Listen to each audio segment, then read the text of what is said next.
was popping my pussy and living my best life in these white boy frat houses. Damn! Okay, hi everyone, welcome back to my channel. I am back! What it do, baby?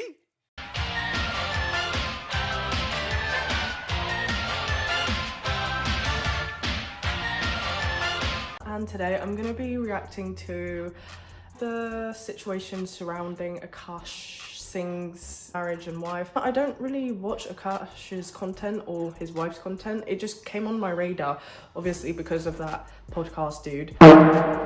So let's get into it. Like, comment and subscribe, as it really helps boost engagement on the channel and helps push the videos to a wider audience.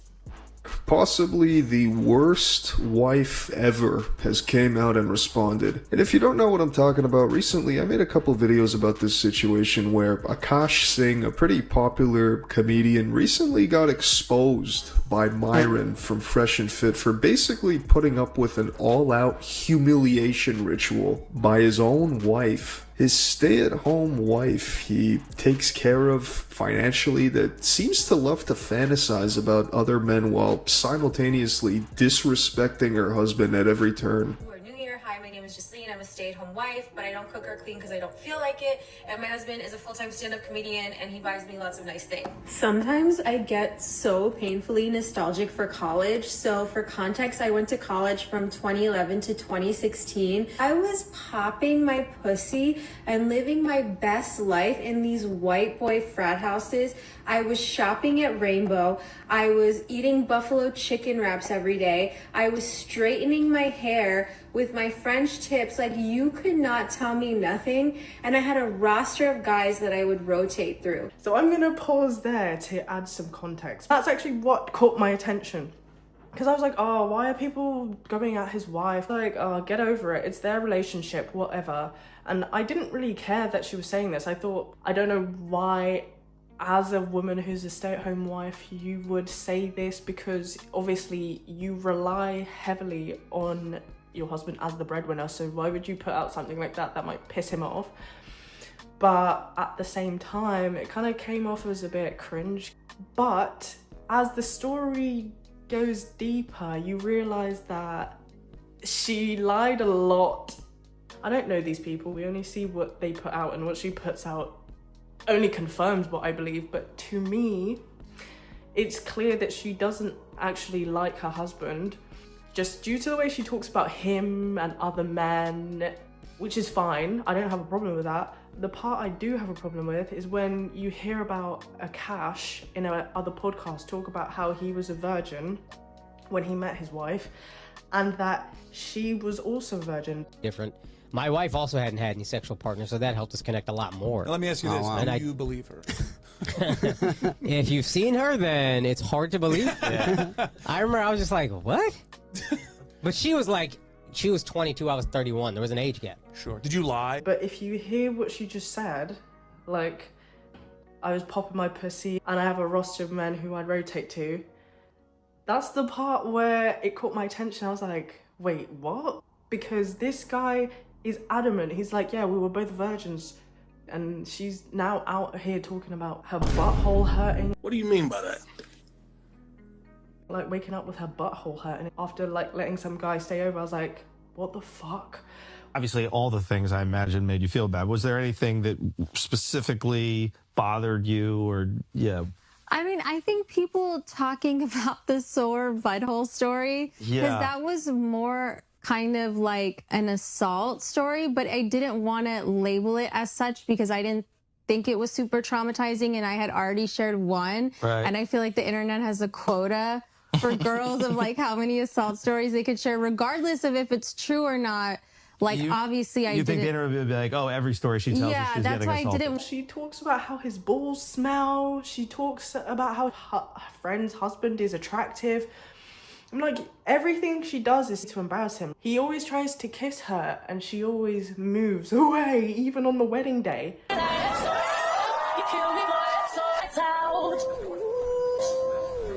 where she makes the excuse that she's just really uncomfortable with PDA, which honestly would be a good excuse if she wasn't on TikTok and her own podcast talking about all the sexual fantasies that she's done and wishes that she could do. So even if this were the truth, it still doesn't justify not kissing him on the day of their own wedding. When somebody asked her if she loves him, she said, "I feel so much love from him."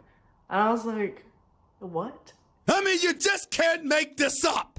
Come on, man. That nigga is guilty. So that's the context that you need for this video.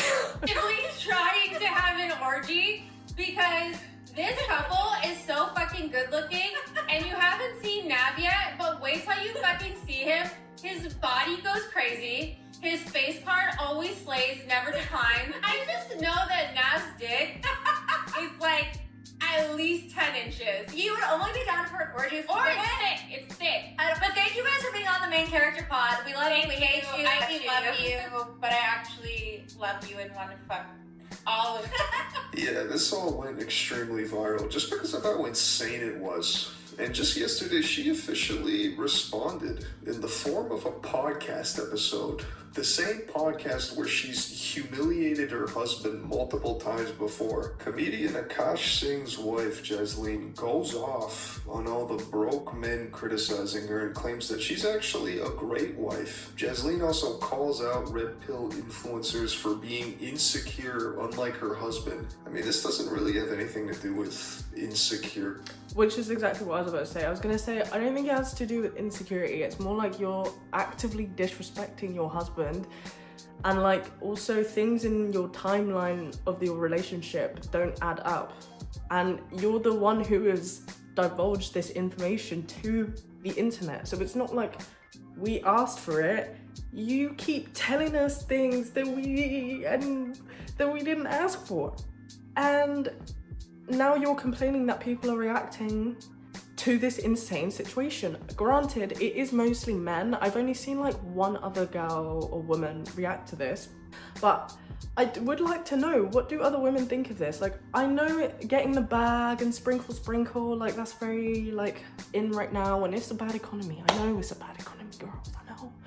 But do you think it's okay to lie to a guy to get him to marry you by telling him you're a virgin? I just think we don't have to tell these lies.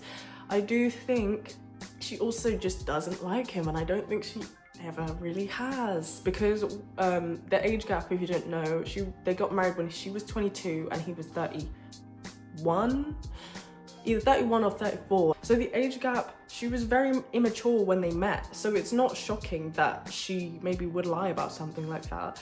Even he says on that podcast, I couldn't believe that she was a virgin. You would never think that. And it's like everyone in the podcast is like, are you sure? And then he's like, yeah, he's very sure. So it's like, I just don't agree with lying to someone about that. I know men are really fucking weird and this red pill bullshit has taken over and people are like, oh, if you're not 18 and a virgin, you're not getting married. Okay, there's a male loneliness epidemic and the birth rate is so low, there probably isn't even going to be 18-year-old virgins for very long. So you have limited options as is.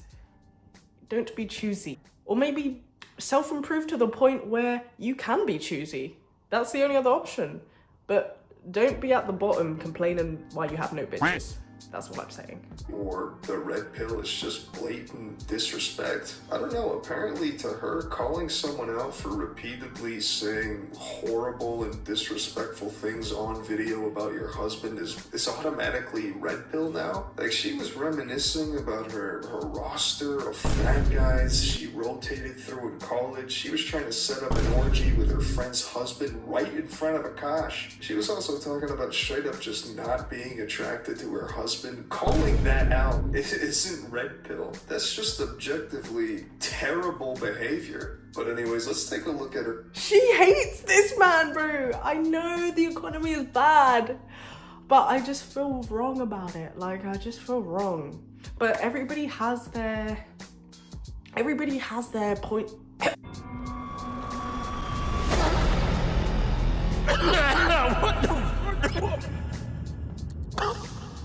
Everybody has the threshold of what they're willing to do.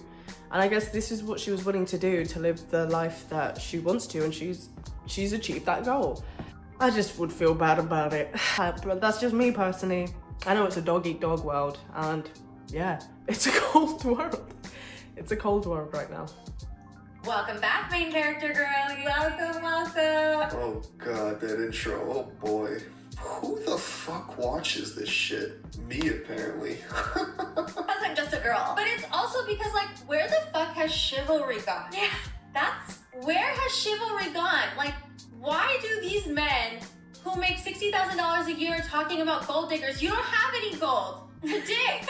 You don't even have to worry about it. It's like, bro, we're not even talking about you, because the guys that are actually in the 1% tax bracket, they want to do like the things that my husband and Nav are doing. They want to take care of women. They don't want us to be stressed. They want to be in our divine. They want us to be in our divine feminine energy. Divine? Although, like, she's acting like 60,000 is like literally nothing though. It's not, depending on where you live, 60,000 is really good. And also, some people can look after a family on 60,000. Yeah, I just didn't really like that, because like 60,000 is not absolutely fucking nothing. Like, it's pretty decent. And energy, yeah, that seems to be working out great for Akash. If divine feminine energy entails you making podcasts all day, fantasizing about having orgies with your friends' husbands, then I want nothing to do with it. That is not an energy I think any guy would want to be with. It's pretty ironic she also talks about chivalry, you know, the lack of chivalry nowadays. Meanwhile, she publicly posts videos about her feeling nostalgic about her college days and rotation of guys from frat houses, among many other clips. The absolute audacity to talk about chivalry while you're posting these disrespectful videos towards your husband online is astounding. I saw this amazing TikTok. I wish I could remember who posted it, because he DM'd me, but whatever. It said that investing in your wife is the biggest ROI that you'll ever have. Investing in your wife is not a financial burden, because in Eastern physics, this is both in Chinese and like Indian physics and spirituality, like according to Hinduism and everything else, investing in your wife is like investing in Lakshmi. And that's like what my mother-in-law always says, because when you treat your wife like a princess or a queen, you spoil her, you give her stuff, you just let her be able to relax, she gets into this divine feminine energy, this divine feminine aura. In return, she starts taking care of you in a much better way. She's so emotionally supportive of you, because women are so... To be fair, what she's saying right now, I actually do agree with. I feel like when you're in a good mood as a woman, you literally make everybody else feel great as well. Everybody's just so much more happier. But when I'm in a fucked up mood, I'm gonna kill you. oh my god. We're all going down together. Believe me. But yeah, I do feel like what she's saying is true. And I think it's why women are so angry these days, is because we're stressed. Like, you've got work, you gotta go gym, you gotta keep up with your friends, you gotta keep up with your family, then you got side hustles, some people. Of course we're angry. Men are like, why are women so angry these days? I don't want peace. I want problems, always. We're doing a lot. Everybody's doing a lot, in fact. That's why everybody's so angry these days. We're not going back to this time. But before, you had somebody who stayed at home taking care of everything in the home, and you had somebody who was bringing in the money. So everything at home was sorted out and everything outside of the home was sorted out. Now, everybody does that. Everybody does both of those things. So you have even less time. A lot of couples, I feel like these days, are a 2-income home. So the man is doing stuff at home and he's working, and the woman is doing stuff at home and she's working. Then you've got these kids. This is why everyone's angry. And if you're single, you're doing the stuff at home and you're doing the stuff outside of the home. So I think everybody's just very exhausted. The only people who can still do this are obviously people who have somebody who stays at home, and that is usually going to be the woman who stays at home. And yes, I am aware that in dual income homes, often the burden of like housework does fall on the women, but I think that's naturally going to happen, because I'd rather go home and do some flipping laundry rather than work 70 hours a week. And I feel like a lot of men would rather work the extra 70 hours than do the laundry. So I feel like it just naturally ends up happening that way. I'm never going to work more than 40 hours a week. I don't even work 40 hours a week now. Okay.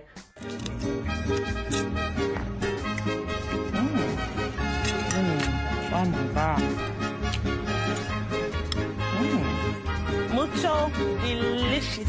Strong in their EQ and how they can take care of men and like. Yeah, in other news, Akash Singh's career is completely tarnished and will never be the same again. You'll probably never hear the end of it when it comes to this whole saga with his wife. This will be a never-ending humiliation ritual for him. And this would be okay if it didn't affect Akash and he could come out and be like, yeah, I don't give a fuck what anybody's saying, like, it is a joke. If he could come out and just be like, yeah, this is, like, I already knew all this or whatever, but you know he didn't, because he said on that podcast, he thought she was a virgin, they were both virgins when they got married. But if he could come out and be like, I don't care, like, and it came off as authentic, this whole thing would die down. But the thing is, he had a comedy, she outed this publicly, so she should apologize publicly. Or like at least do some kind of private grand gesture to like really smooth things over. But she's not gonna do that because she doesn't like him. He's just a money mule. He's just a pay pig, basically. Sorry, man. I'm gonna tickle you again. Wouldn't let that shit happen to me, though. That's that divine feminine energy at work there. She really did great things for Akash's life, all right. I also want to go back to this point here. When you treat your wife like a princess or a queen, you spoil her, you give her stuff, you just let her be able to relax, she gets into this divine feminine energy. This whole situation is what happens when you completely worship and spoil someone with zero reciprocation whatsoever. Because I swear 90% of the time I've heard this woman speak about Akash, it's basically about how much he takes care of her financially. You know, takes care of her, spoils her, and how she's not attracted to him. Okay, not gonna lie, I don't watch porn while using a vibrator. I just think my imagination is vibration enough. Wow, I'm just thinking of like my own husband. Wait, that's kind of baller, but I could never do that. Yeah, and so I... Emotional damage. I'm not saying you shouldn't spoil and make the person you love happy, but things like being taken care of financially definitely shouldn't be at the forefront of the relationship. Because then you get this situation. That energy gets rewarded in the universe. It starts coming back to you. And I can say, I'm like a case in point example. Like even before my husband really started making money, he always would find little ways to spoil me. Even if it didn't cost that much in the beginning. And now like we've gone from like him buying me like AirPods or like Nike shoes to now like, you know, spending so much money at Miu Miu or Cartier or whatever. And I'm not saying that to be braggy. I'm saying that I've seen this principle like really, really work. And I truly believe that like a man that takes care of his wife is like blessed by the universe. And another thing that I don't agree with online being said about this topic is I truly believe in happy wife, happy life. And somebody was like, that's a horrible way to like phrase whatever. I had a conversation with my husband this weekend and he literally says, always your happiness comes first. And he's like, your happiness comes first because that's the one thing in our relationship that I don't have to stress about. And so when I'm happy and I'm good, our relationship is good, and then everything in the world is right. So if my mood is off, it bothers him. It bothers his work. It bothers what he gets along with his family. It bothers every part of him. Because he's a real man that is a real provider that like, I keep bringing up spirituality into this, but I feel like that's what God-fearing men do, like true alphas. And so like when I was training my dog, this is no joke, I read this dog training book and it says in the book, like the true alpha of the pack is not the dog that barks all the time, is super defensive, insecure. Like those are the red pill guys. Ironically, this situation is probably the worst you could have chose to talk bad about the red pill. This whole thing is less to even do with the red pill and more to do with just calling out disgusting, disrespectful behavior. Like I said earlier, I don't think calling a married person out for publicly fantasizing on social media about their past college roster is red pill. Like, is it really that much of a hot take to say that you should have a basic level of respect for your significant other? Apparently it is. You're just being insecure and misogynistic. You know, if your wife is ever trying to set up an orgy right in front of your face, you're supposed to be okay with it, according to her logic.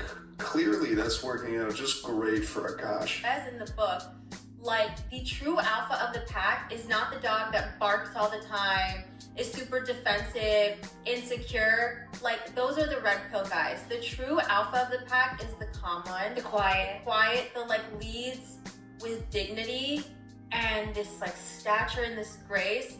And let's face it, men are like dogs, like, you know? So it's like, yeah, the analogy fit. If the shoe fit. Now, who is starting to sound like a red pill podcast herself? I swear, if you took this exact clip and reversed the genders, she'd probably call them misogynistic, red pill, and whatever other buzzword. Also, whenever I hear the words happy wife, happy life, not only do I throw up in my mouth a little bit, but it pretty much always has to do with a wife who wants to be completely worshipped and in control of her husband while not necessarily giving any of that energy back. And funnily enough, that seems to be exactly spot on with what seems to be going on with Akash and the relationship with his wife. Alright, I'm gonna leave that there because this is just never ending. I don't know why it just really caught my attention because I have no idea who these people are. But yeah, let me know what you think, like, comment, subscribe, and I will catch you in another video.